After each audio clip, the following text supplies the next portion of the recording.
everyone. Thanks for joining us today. I am Kristin Deutmeyer. I'm a partner in our consumer and digital practices here at Heidrick Struggles. And today we are joined by Chris Rupp, the Chief Customer and Digital Officer for Albertsons.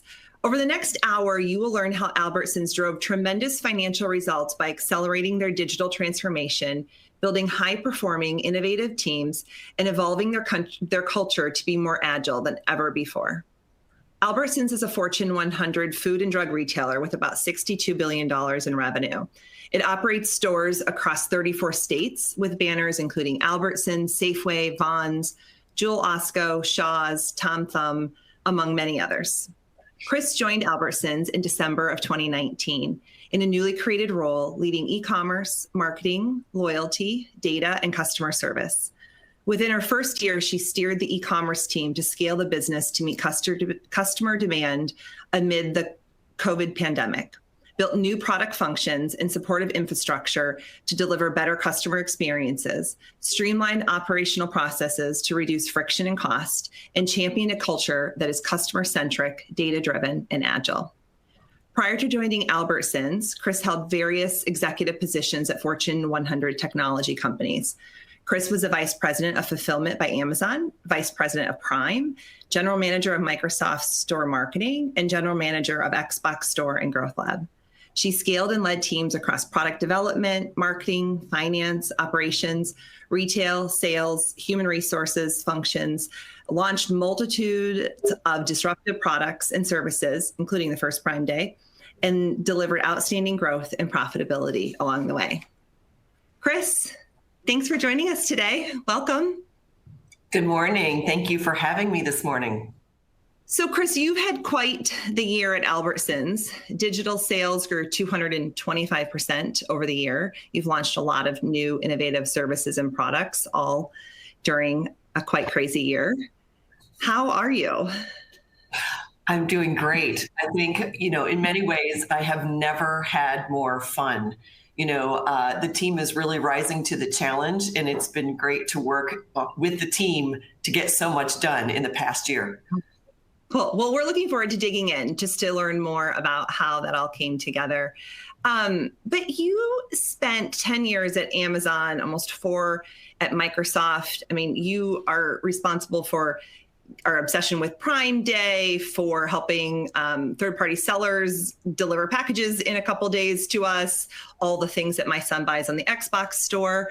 What was it like transitioning back to a very traditional company, an 80-year-old grocer?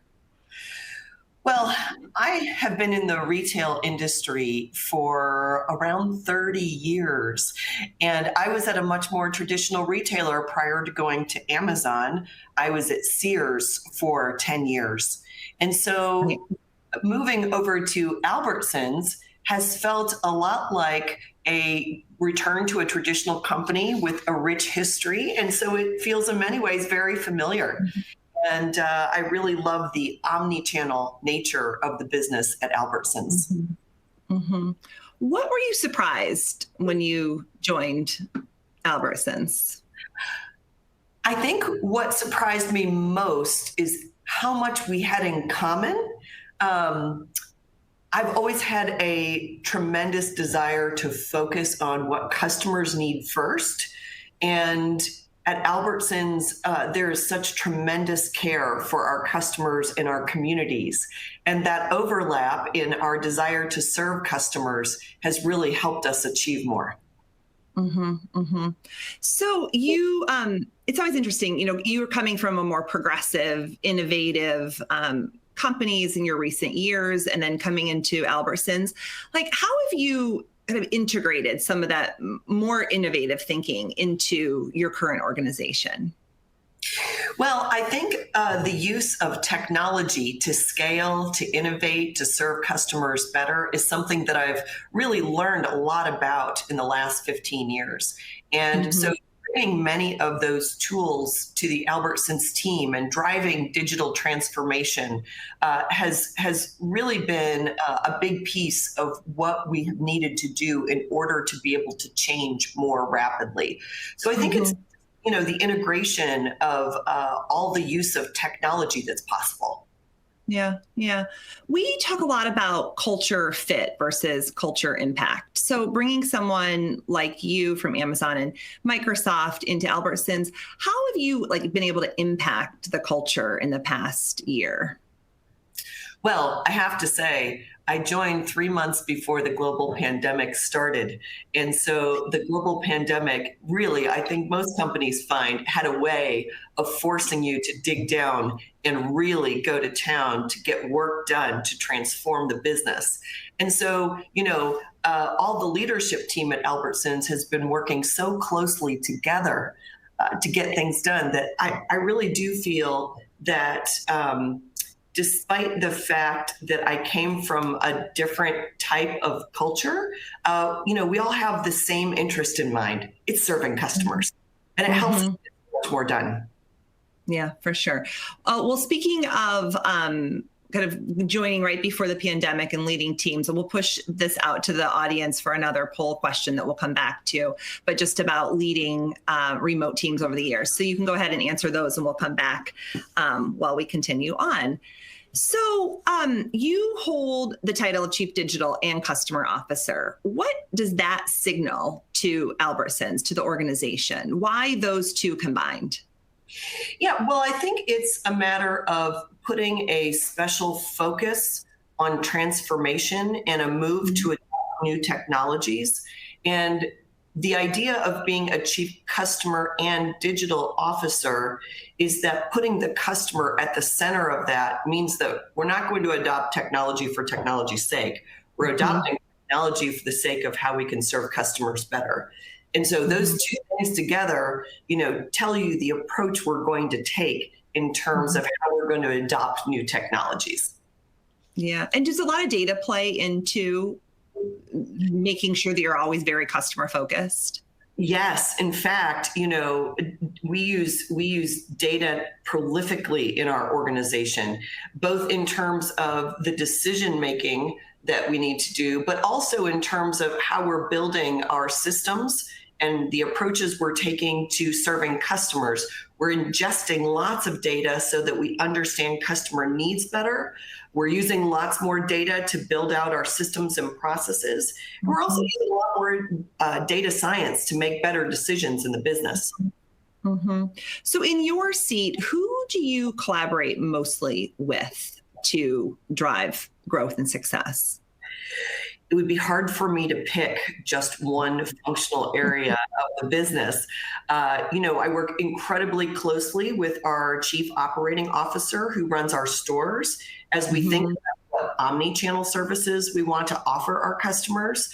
But, I also work very closely with our business development team, thinking about new businesses we could start or new approaches to the business. And of course, I've had to work very closely with the finance team because there's been a lot of work that we are doing to invest in the business. And finally, our chief technology officer has also been a key partner in developing the technologies and writing the code. So there are many people in the company that I spend a lot of time with in developing digital strategies. Yeah. As we talk to, chief digital officers, whoever's leading that kind of transformation, we hear over and over again that it's not just one person. You cannot just expect one person to come in and, with the Rosetta Stone and fix everything. And then it really has to be like everybody's pulling on this common thread. And it seems like that is more true than at Albertsons than, almost anywhere. Absolutely. And that's why I think having a common care for the customer is what brings the leadership team together. To find that common ground to move forward, because, we'll all have differences of opinion as we're coming at these problems, but we force ourselves to test new ideas to move forward. So a lot of people who are listening in today, sit in talent roles. When you think about your chief digital officer, or your chief customer officer title, you came from two organizations that definitely do not have a chief digital officer. But do you think that all organizations, kind of like an Albertsons, more traditional companies, need that in the organization? Well, I think it depends. I think for companies that need to drive digital transformation, that creating a role that focus on that activity can help a company be more successful because it becomes the focus of an individual to drive that in the organization. So let's see what our audience has said about the speeding up of progress. I'm curious to see. So how much do you think that all of the events of 2020 sped up your transformation? So it looks like 50% said it sped it up by, or no, a third of our audience members has said it sped it up by 50%. And some are either 100% and 75%. Where do you think you fall into that? I would say we were even faster than that. We in grocery, the grocery industry has been slower to adopt some of the technologies that other industries have adopted already. And you can see that the penetration of e-commerce has lagged in the grocery sector. I think this has been such an interesting year because much of the grocery industry has really been playing catch up to allow customers to shop from their home. It's been very important this year. And so, I would say we've caught up by years, not months or weeks in the past 12 months. Yeah. Because you saw consumer behavior just completely change overnight. Yes, I would say the consumer behavior changed literally overnight. 1 year ago, last March, we saw lots of customers, of course, not wanting to leave the house, not going out to eat anymore, cooking much more at home. And then the cooking much more at home also meant spending much more at the grocery store. And because of safety concerns, we saw lots of customers consolidate their shopping trips. And so the grocery industry has experienced a lot of change, not just with the changes in demand, but then also with the changes in how customers prefer to shop, which has been much more digital and drive up and go than it has been in the past. Yeah. Let's talk about a little bit of those things that you launched. Mobile has become more important for grocery than ever before. Even my parents who are probably listening in, use their mobile devices more than they ever did before. How did you, was it just one after the other to try to just keep up with the demand? Was there kind of a roadmap to continue building out products and understanding if someone wanted to pick up or someone just wanted it delivered, and how you integrate with third parties? Walk us through a little bit about kind of how that all just came together. Yeah, I think, there were phases of how it came together. Prior to the pandemic breaking out, we were already working on building a much more thoughtful plan where we would scale the business out over the next couple of years. But when the pandemic broke out, of course, we decided we didn't have as much time as we had been planning for in our much more linear type of planning. And so as soon as the pandemic broke out, we realized that we were going to have to scale quickly. And so scale was the first thing that mattered. Just going out and hiring more pickers so that we could process more orders for customers. We had to hire thousands of pickers to pick the orders for customers. And so it's things like that that were happening very early on in the pandemic, where scale was what we had to get to. Now, as soon as we got around the corner where we were able to scale up to meet customer demand, the next thing we thought was we really need to advance our convenience and our level of services that we were providing. And so that's when it became important for us to start looking for more executive talent that would help us think different strategically about what we were building. So the first phase was more just about scaling to meet demand. And then right behind that, we started going out to look for the right executives that would help us build our strategy. Yeah. So let's talk about that building of the strategy. There's the whole front line getting the pickers and everybody, just able to meet that demand. But then there's this whole, corporate staff too that you were brought in to build, but then everything accelerated it. So how do you think about building your team? Let's take away COVID for a minute and just think about the transformation and just being able to advance that. So how do you think about building a digitally advanced team? Yes, I think most importantly, first you have to decide your overall strategy and approach. What elements of your plan are going to be most important? Because I think what you'll want to build, what we decided to build, was an executive leadership team that is a combination of people that have deep and rich experience in the company leading these types of initiatives, that know how to get things done in the environment and understand the customers, and people from outside of the company that can bring in some external expertise, that think differently, that have had experiences building the types of things that we want to build. So first we had to decide, what is it that we want to build?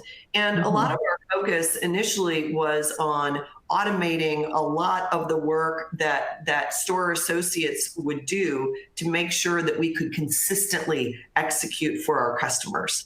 And so we started to identify the types of roles where we would need thought leadership, and then we went out to the industry to recruit.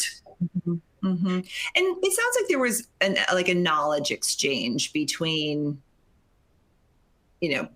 executives who had been there and they have deep knowledge of the customer and the company and the industry, and then someone like you who might be bringing in a different perspective. Does that go back and forth all the time? Yes, it really does. So one of the first things that happened moments after the pandemic outbreak happened is that our customer service unit was getting so many contacts, we couldn't keep up with all of that demand. And so in this particular case, I tapped on an internal candidate who had been running our loyalty programs to move over and help us scale customer service.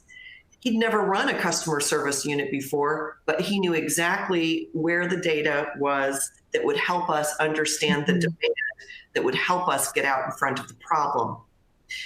In the meantime, I also went out into the industry and hired a couple of individuals who have worked in customer service units at other companies and could bring some new perspective to how we were approaching customer service.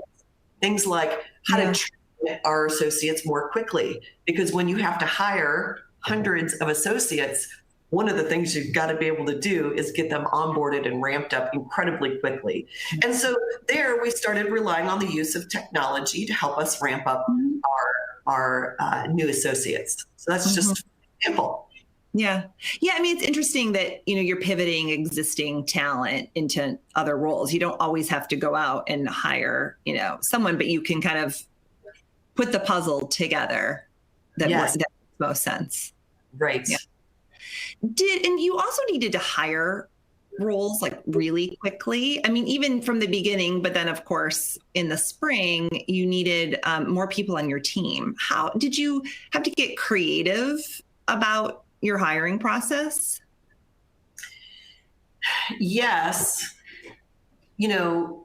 When you're putting together a new team, you always start, once you've got all these great ideas, you always want to go quickly to fill the roles, and you can never go quite as quickly as you'd like to find the right talent. But some of the things that I've learned are things like you don't have to have hired the leader in order to get going and making a move on your new strategy. So while we were looking for the right leader of the business, we had other leaders stepping up to help us advance the strategy that we had put in place so that we could do these running handoffs between people. So as we would go out and find someone, for example, we knew in building our loyalty programs that we wanted to find someone who had deep expertise in running loyalty programs. And we ended up tapping someone from the hotel industry that has a great background in that. But in the meantime, until we found that individual, we had some great ideas that we had the team up and running on. And as this new individual joined the team, we could do a great handoff. So that's the way we were thinking about scaling the business as we were looking for this great external talent. And as it turns out, bringing in these thought leaders externally really do help us inject new thinking into the business. Yeah, for sure. Has the pandemic changed like what you're looking for, just knowing that you're leading a very remote team these days? Do you have, are there any other skill sets that you need from those people who you might not have even met in person yet? I was reflecting on this recently, and as much as the business has gone through a digital transformation, I think all of the people working in business today have also gone through a digital transformation. Just like when you're thinking about how a customer has historically shopped in a store and you want to create online experiences that mirror that for the customer, it's a lot like that place. Prior to the pandemic, when I could come to the office, I used to get to walk down the aisle and greet people good morning and thank people for a job well done, for example. But once we transitioned online, we didn't have those types of recognition programs in place because we weren't walking by somebody's desk anymore.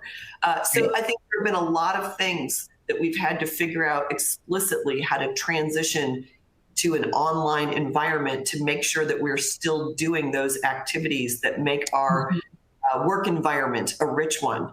And so now we've instituted a place in our monthly rhythm for recognition of each other to make sure that's something that we're still doing. So I think it's a lot about how you slow down and think about the important aspects of how your team works together and figure out how to bring that online, just like you're bringing the customer experience online. Right. And then integrating new members into those existing teams and making them feel welcome, even just on Zoom.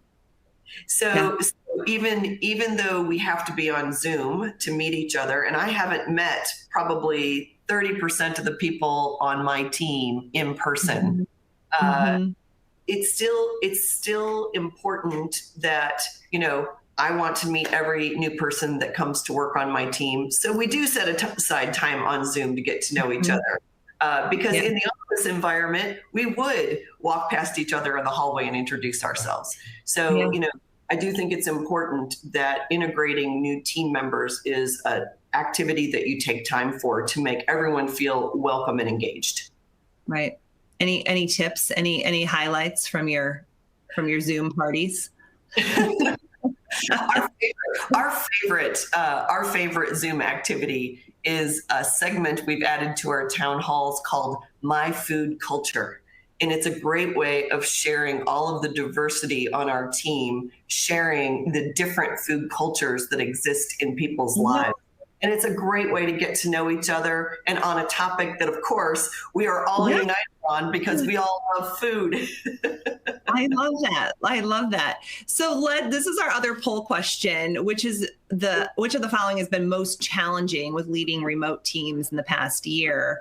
And I guess the winner is maintaining morale. And so those types of food culture ideas, I think everyone's looking for those. Yes, I think it has been, really hard for individuals, even in their home setting. They don't get out of the house like they used to connect with friends and family and everything else. And at work, it's harder to relate to someone on a one-on-one basis when you're just having Zoom calls all day. So we found it difficult, just like everyone else, to maintain the morale. But one thing that we make sure to do is to take time out to acknowledge each other in our work, which I think is the difference. You just have to approach it differently than you were able to approach it in an in-person environment. Yeah. And how do you think about your store associates and continuing to engage them? That seems like, executives at a grocer would always spend a lot of time in the stores. How do you bridge that these days? Yes. Well, I'll give you one example of something that we've done recently. We've been working to improve our ability to ship on time. And we were talking in the executive leadership team about how we could make that a fun activity out in our stores, despite the fact that we have so many limitations right now. And so this is a place where we decided to institute a contest between the different divisions in our company to improve our performance for customers.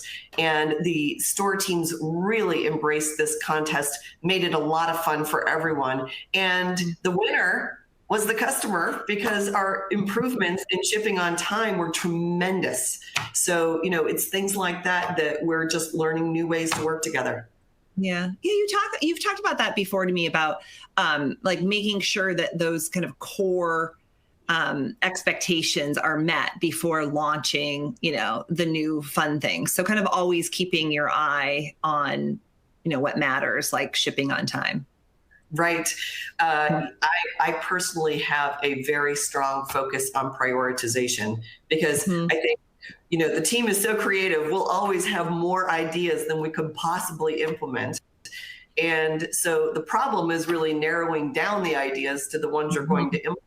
And so being very intense about the way you prioritize so that you can execute well, I think is a fundamental in business. And so, we go through this process of looking at all the ideas and then narrowing it down to the very few that have to be executed extremely well to make sure that we are getting things done.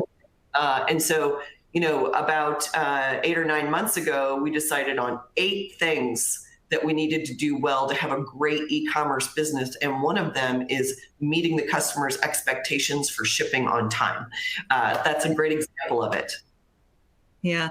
And sometimes it's not, the fun, cool things to do. It's the basics. Usually it's not the fun, cool things to do, which is why it's so difficult to get done. Because, you can try for month after month after month to improve a performance metric. And after months of trying, sometimes you start to believe it's not possible. But it's important to stay focused on the things that matter most to customers, even when it's not exciting or easy. And so I think that level of focus and prioritization is really important for the organization. Yeah. How do you break through that? When it's you're trying to get the momentum, but it's hard. Like you said, it's hard to kind of maintain that focus. Like, how do you break? It's a huge organization, lots going on, but like, how do you break through and just get everybody focused on the essentials?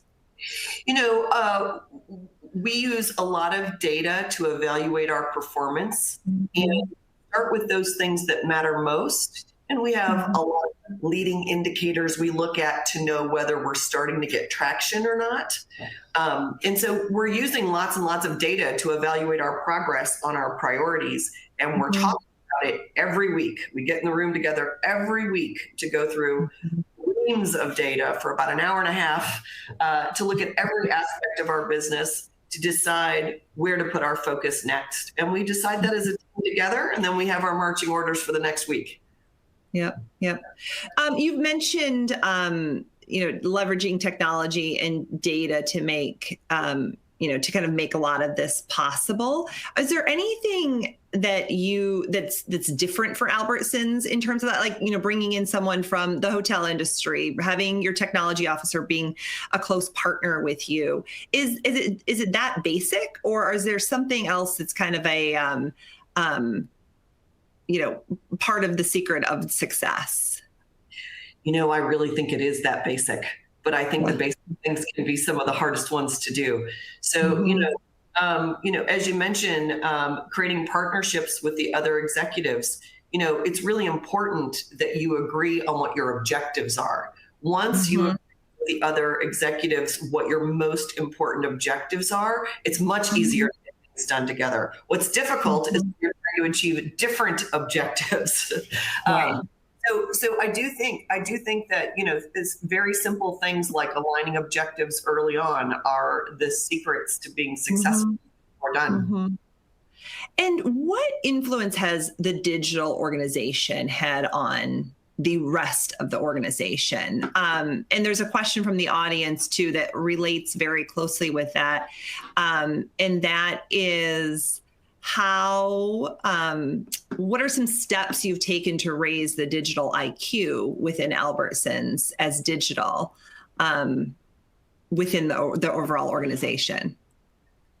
Well, has your organization influenced the rest of the gigantic company?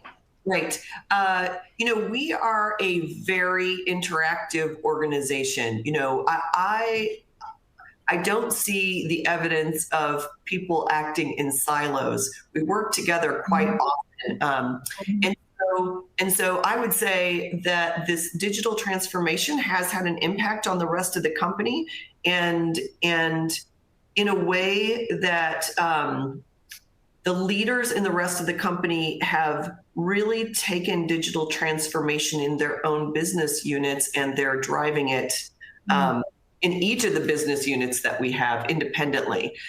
So, when I think about all of the great work we're getting done out in the stores to better understand our customers, we are adopting the use of lots of new technologies there, independent of my impact or the impact of the digital transformation for the company. It really is a matter of aligning goals across the leadership team. And so the chief operating officer is implementing several critical systems that will help us be better at what we do out in the field.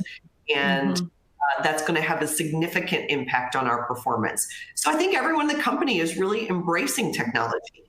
Yeah. Has there been any resistance of like old ways of doing things, or it just change? I mean, it's just even your store employees and how they are interacting with technology in a different way. Change is hard. Was there been? Change is hard. And I would say, humans always question change in the sense that they want to know that they can be comfortable moving into the change and that the change isn't going to have a negative impact. And so we'll have lots of people questioning the changes we want to make, really challenging to ask, what is the nature of the change? Where are we making it? Are we thinking about it the right way? And all of those questions, I think, make our transitions much better because we're really critically thinking about them. But there's also the question of, once we've gone through all of those discussions, it's time to just go. And we've made everyone comfortable with the idea of, if it's a very difficult change, then we'll test ideas first so that we can get from the customer on whether that change is going to land well out in the. So I think using those couple of practices just make change a lot easier. Yeah. And is part of your role like educating the overall organization about kind of what, quote, digital means? Like, is there a shared vocabulary now among the organization in terms of like how you are accelerating the business? Well, I would think of that as being true at a micro level, not at a macro level. So it's more that in everyday interactions, sometimes people still don't think that applying technology can solve the problem. And so, in fact, they didn't think of technology as a factor in the equation.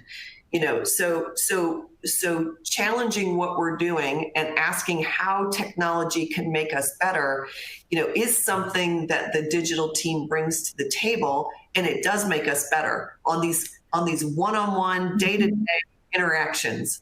So instead of creating a new process for something that is broken or needs to change, sometimes now we just deploy a new technology, and it may not be something we'd thought of before.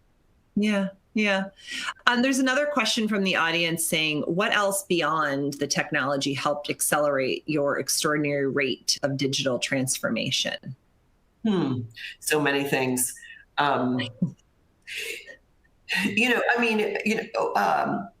When you have to go out and hire, some of it's just like manual labor. Yeah. When you have to go out and hire thousands of people in the field, that's not a digital transformation problem. That's a human resources problem. And so you have to find ways to hire at a different scale than what you typically have. So you can't just, post an opening for pickers in each of our stores. You have to find places where, in this instance, we look to companies that were having to lay off workers or put workers on furlough, and we develop partnerships to bring those into our environment to help us with the work that we had to do. So it's an example of taking a completely different approach in this pandemic than what we ever would have taken before, but it was really successful for us.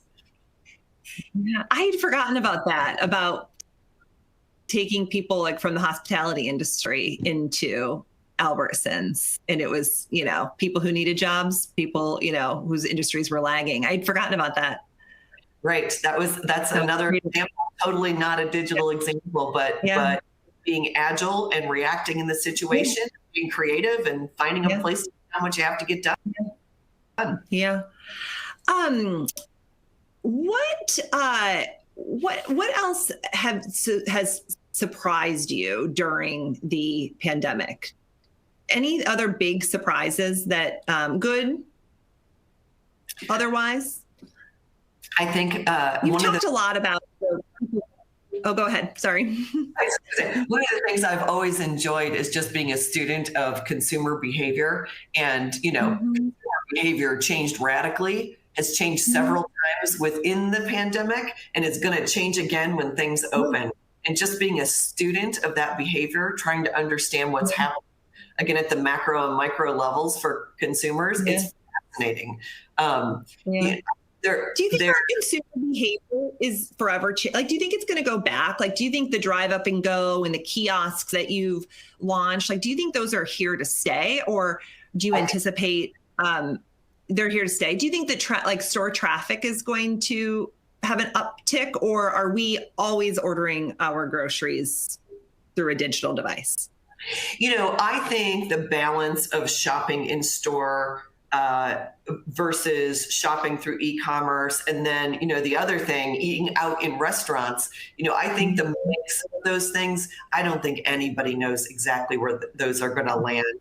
6 months from now, a year from now, I suspect there will still be big changes. I think pre-pandemic it was maybe closer to 50-50 people spending their money on eating out versus eating in.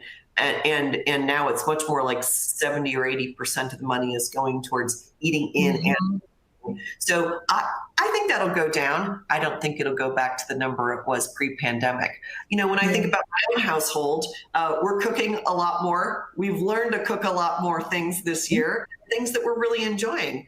But we're also enjoying some takeout. And I think takeout is also forever changed, because I think people are finding places they can go take out a meal, and that will be an easier way of getting a meal on the table, maybe at least one night a week. So as the consumer behaviors have changed, I think it's going to continue to have repercussions in the restaurant and grocery industry for years to come. But I think the elevated level of shopping in e-commerce is going to continue to be elevated, because in many ways it's just a more convenient way to shop.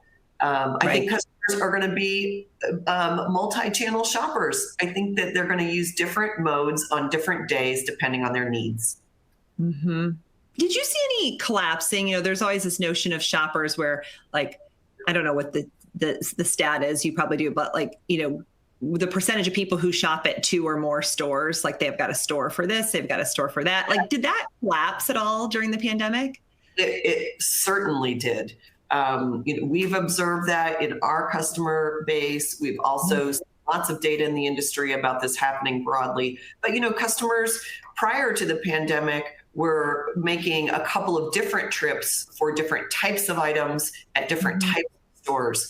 And then when the pandemic broke out, especially very early on, there were so many health concerns that customers really preferred to consolidate these trips to many fewer trips. So this, I do think, changed a lot of shopping behaviors.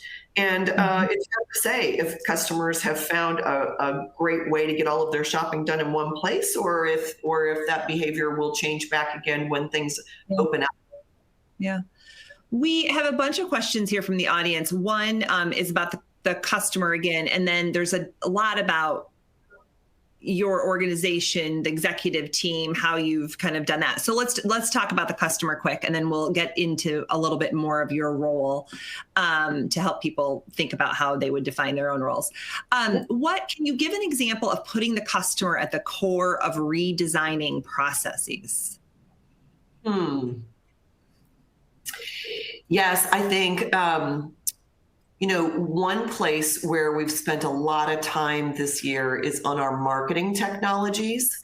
And we realized that we wanted to have much more communication with our customers and much more targeted communication with our customers than we were really capable of having before with the tool sets that we had.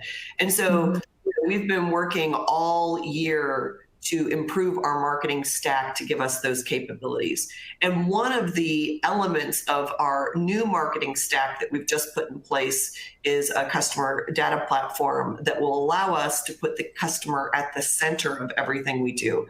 So when I say that, what I mean is, we needed a way of knowing who our customers are and what their preferences are that they express or indicate to us, and a way of putting all of that information together in one place so we can use it to decide what conversations to have with that customer. So I think that's a great example of, we decided our strategy. Our strategy was to have closer relationships with our customers and to have ongoing conversations with them. And then we needed to go find the technology that would allow us to implement that. And now, with this customer data platform at the center of what we're doing, we are starting to fill that data platform with lots of great information, and we'll start using that for our segmentation capabilities, personalization, how we're emailing customers. And so there's so many great uses we're going to have for this new technology. But it is an example of putting the customer at the center and then building the technology to reflect that intent. Yeah.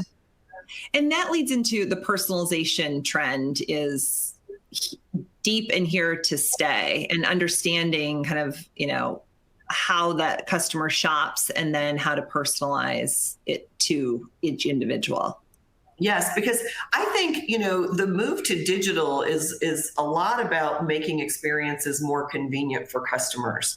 And the conversation in marketing has long been about making marketing really contextual and relevant for customers, such that when you offer a customer something, it's at just the right moment, such that they are most likely to be interested in that thing. And the way to do that is to get to know the customer as a person a bit better, so that what you're saying to them is relevant for the moment that they are in. And that's what collecting this information will allow us to do. We really want to be able to make recommendations to customers that make their shopping trips so much faster, so they don't have to spend 30 minutes to an hour on a trip buying things that they've already bought in the past. We can make better recommendations about how they can do that and save a lot of time. Yeah, I mean, even I've noticed that on my app, like it's getting smarter and smarter to know that, if I bought tomato sauce, I probably am, going to make something. And so that it gives me like the other suggestions, or it says like, did you forget this? Or, like it's getting more and more intuitive as time goes on. Right. That's exactly what we think customers are looking for in these personalization capabilities. Yeah, for sure. So there's lots of questions coming in about your role in particular. And so the first one is, how much did you define your role versus the company, knowing what the priorities were? That's an interesting question. Yes, I think, that's like everything that is a give and take, because coming into the company, the team already had defined some of the objectives for the role, and it had certainly defined what were the areas that I would be responsible for. So things like, I'm responsible for e-commerce, I'm responsible for data, I'm responsible for marketing and for loyalty. So, knowing that I was responsible for those things, that was already defined. And we already had plans for the year about what we intended to accomplish. And we had some big aspirations about serving the customer through e-commerce. Those things were already defined when I came in. But the how was something that I played a key role in defining, because I needed to figure out what was the best way to change our customers' experiences, our products, go out and hire the team that we needed, because our team was very small when I first arrived. All of those things I had to think through. what goals I wanted to accomplish and how I was going to sequence the activities.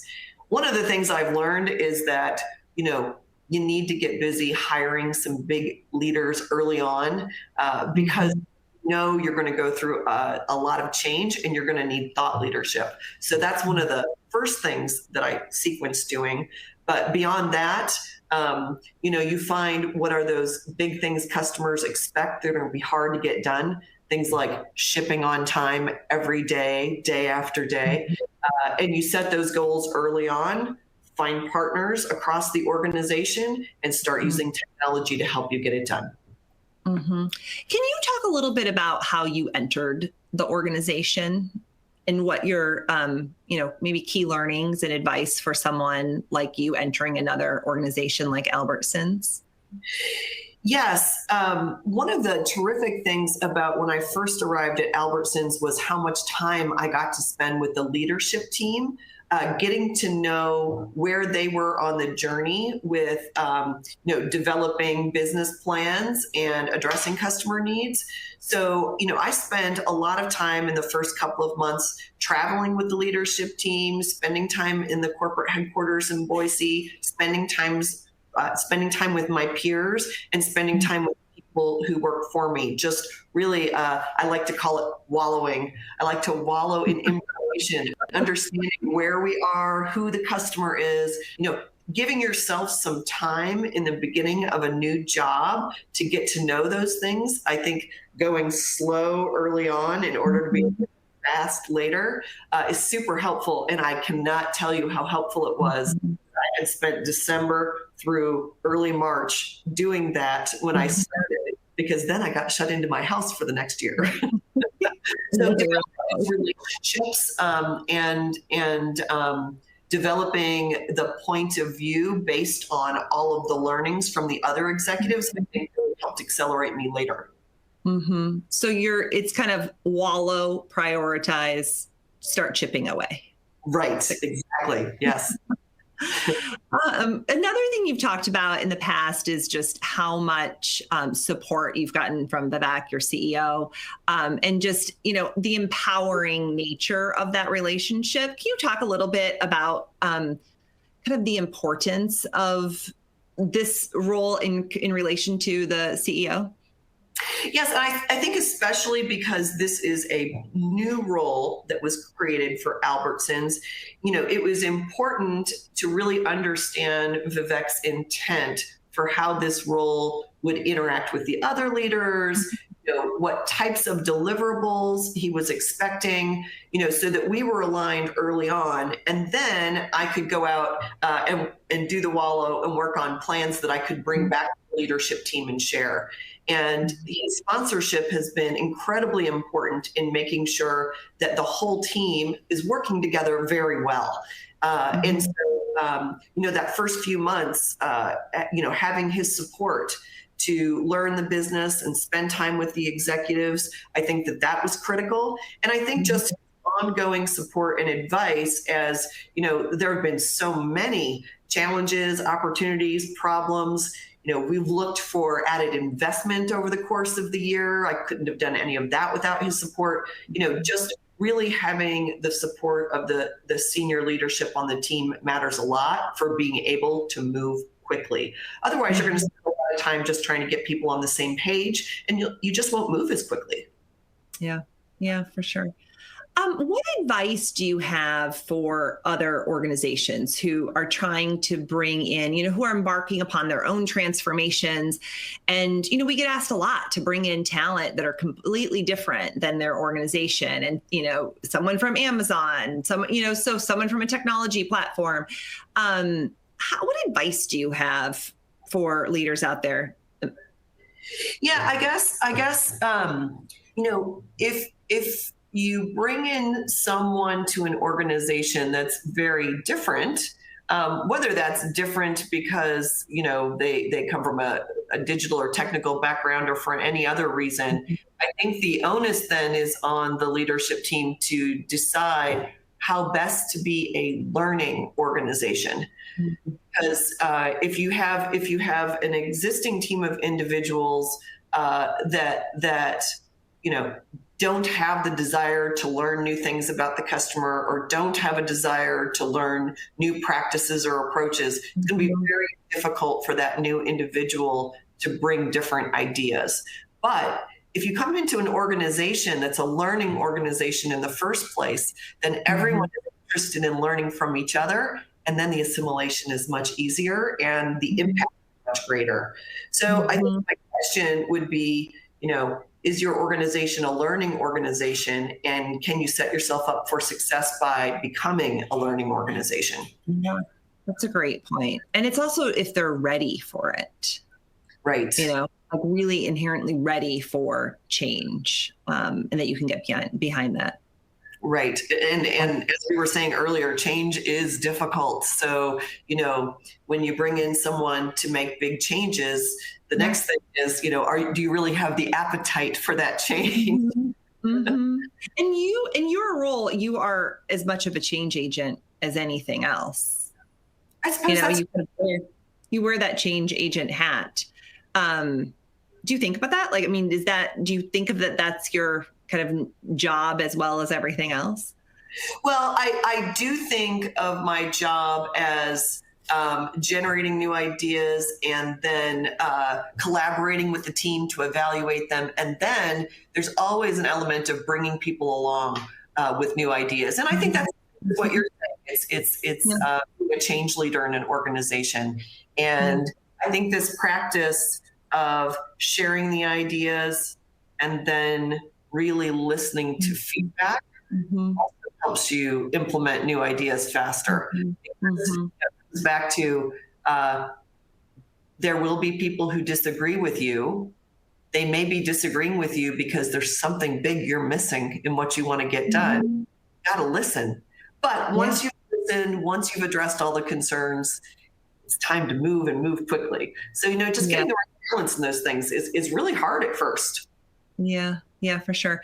There's another question from the audience about what's your advice to digital leaders in the kind of next normal post-pandemic? Any advice for other digital leaders? Yes, I think, I guess when you say advice, I will share how I'm thinking about what I need to do for Albertsons in the coming year. And that's, watch customer trends incredibly carefully. Customer behaviors are going to keep evolving, and we're all going to find new ways to talk to customers, to reach them, to be relevant. I think that digital transformation is not something that you can arrive at. It's something that has to continue over and over and over again. The behavioral patterns will change. And so then the way we interact with customers online will have to change. So I think my best advice is exactly how I'm thinking about this. You have to stay focused on listening to customers. Yeah. And it's just an ongoing journey. And the customers we are fickle people, and we will continue changing what we want. All of us. All of us. And need to keep up with that. Another question, less about talent, is how do you think about, so Albertsons, tons of brands, right? So it's not just one brand, you have this extensive portfolio. How do you determine the digital capabilities and the experiences for each of those brands? Or is it all, it's not common across every brand? No, the way that you should think about it is that Albertsons is a company with many terrific brands, many terrific banners. And in each of those banners, we have deep relationships with our customers. And so I use this example all the time. My mother-in-law lives in the Chicagoland area. She is a lifelong customer of Jewel Osco and loves to go shopping so she can talk to the associates in the store about the Cubs. This is a great example of she has a relationship with Jewel Osco. She does not have a relationship with Albertsons. She doesn't know what Albertsons is. Right. So it's important that we, strengthen her connection with Jewel Osco. And so, when you think about branding, you think about it on a number of levels. This banner, the banner that the customer interacts with, is one way to think about branding. But we also have private label brands in the stores, for example, and that would be private label brands inside Costco that are the same as the private label brands in Albertsons stores or Safeway or others. And so, what we think about is what perspective does the customer come from, and how do we make sure that we strengthen the relationship? And so, some of the things that we do, we have a brand that spans all of our banners, and some of them we think about strengthening the relationship with the banner specifically, and we just come at it from the point of view of my mother-in-law. Love it. Go Cubs. What else do you and your team have on your minds for 2021?